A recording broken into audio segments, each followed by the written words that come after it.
Bonjour. Dans cette vidéo, Alexandre va vous présenter une mise en service rapide de la solution Vago Easy Config Web. Bonjour.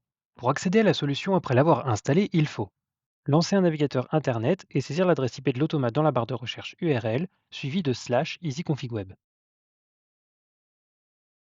S'il s'agit de la première utilisation, alors la première page à s'afficher sera celle permettant de créer un compte. Renseignez les différents champs, ceux obligatoires présentent une astérisque et cliquez sur Créer un compte.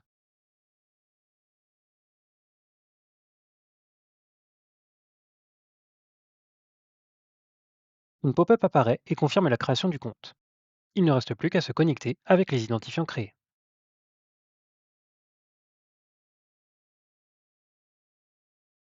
Lors de la première utilisation, un assistant au démarrage s'affiche. Ce dernier permet tout d'abord de choisir le type de vue, vue plan ou vue tableau.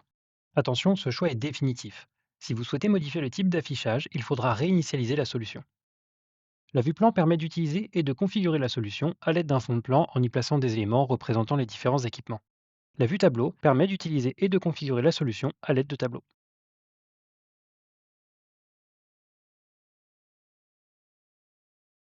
Pour ce premier exemple, nous allons utiliser la vue plan.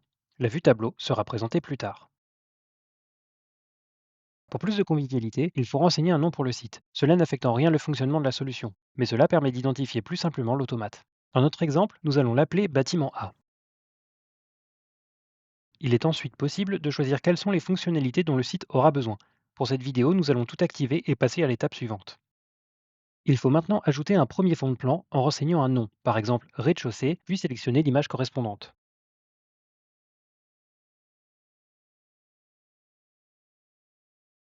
Nous allons maintenant créer le premier Room Controller, ce qui correspondra au premier espace de la configuration, par exemple Bureau 1. La configuration est terminée. La vue qui s'affiche est celle du fond de plan choisi auparavant. Nous allons maintenant configurer un premier bureau. Pour cela, nous allons ajouter un premier capteur DALI sur le fond de plan. Cliquez sur les boutons des actions et choisir la catégorie équipement. Cliquez sur le bouton plus pour ajouter un équipement et choisir multicapteur DALI. Dans cet exemple, nous disposons d'un multicapteur DALI 2 standard. Glissez et déposez les équipements depuis le catalogue pour les ajouter sur le fond de plan. Une fenêtre de configuration s'ouvre. Elle permet de renseigner les paramètres du capteur, le numéro de la borne DALI sur lequel le capteur se trouve, ainsi que l'adresse du capteur. Une fois validé, il est possible de redimensionner l'élément puis de le déplacer sur le fond de plan. Le paramétrage, l'emplacement et la taille des équipements ne sont pas définitifs. Si besoin, il est possible de les modifier à l'aide des options de paramétrage, de redimensionnement et de déplacement.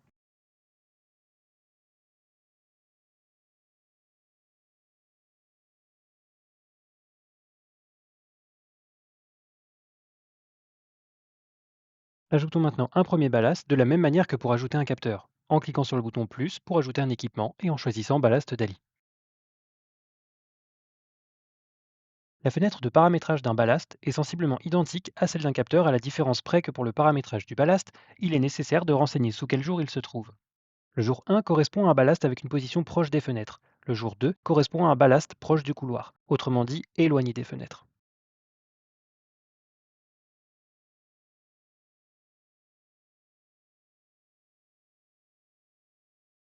Une fois les deux équipements positionnés et paramétrés, il faut les lier au même Room Controller pour qu'ils travaillent ensemble. Cliquez sur le bouton des actions et choisir la catégorie Room Controller. Choisir Bureau 1 dans la liste des Room Controllers disponibles. Quand un élément n'est pas lié ou affecté à un Room Controller, celui-ci présente une petite icône d'avertissement. Cliquez sur les éléments. Dès qu'un équipement est sélectionné, celui-ci passe en surbrillance. Lorsqu'un capteur est sélectionné, il est possible de choisir quelles sont les informations du capteur que le Room Controller prendra en compte. Pour appliquer la nouvelle configuration, il faut cliquer sur le bouton Sauvegarder présent dans le bandeau en haut de la fenêtre. Ce bandeau apparaît dès qu'une modification a été apportée. Des messages d'information permettent de connaître l'état de la sauvegarde. Désormais, le ballast du bureau 1 s'allumera en fonction des informations remontées par le capteur.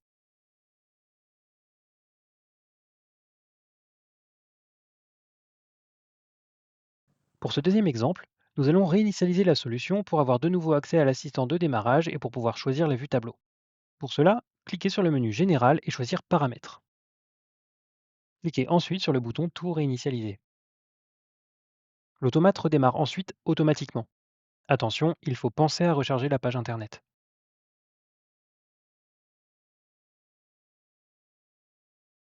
Après une connexion avec les identifiants, il faut choisir la vue tableau dans la liste de choix et le reste de la configuration est identique à l'exemple précédent.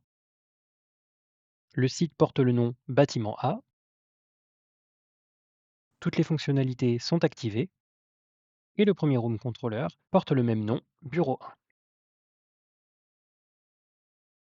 La vue tableau se base sur les room controllers. Nous allons configurer le bureau 1. Dans un premier temps, nous allons ajouter un premier capteur DALI. Cliquez sur l'onglet Multicapteur, puis cliquez sur le bouton Ajouter. Le menu déroulant permet de choisir le type de capteur à ajouter à la configuration. Il faut ensuite renseigner les paramètres du capteur, comme le numéro de la borne DALI sur laquelle il est connecté, ainsi que son adresse sur le bus DALI. Avant de cliquer sur Valider, il est possible de configurer la prise en compte ou non des informations du capteur pour les différents métiers du Room Controller, lorsque ceux-ci sont activés. Ajoutons maintenant un ballast. Cliquez sur l'onglet Éclairage et choisir Ballast. Cliquez sur le bouton Ajouter et renseignez les paramètres du ballast, le numéro de la borne DALI, son adresse et sa position jour 1 ou jour 2. Désormais, le Room Controller Bureau 1 s'est vu ajouter un capteur et un ballast. Il ne reste plus qu'à sauvegarder l'application pour que les modifications soient prises en compte et le ballast du Bureau 1 s'allumera en fonction des informations remontées par le capteur.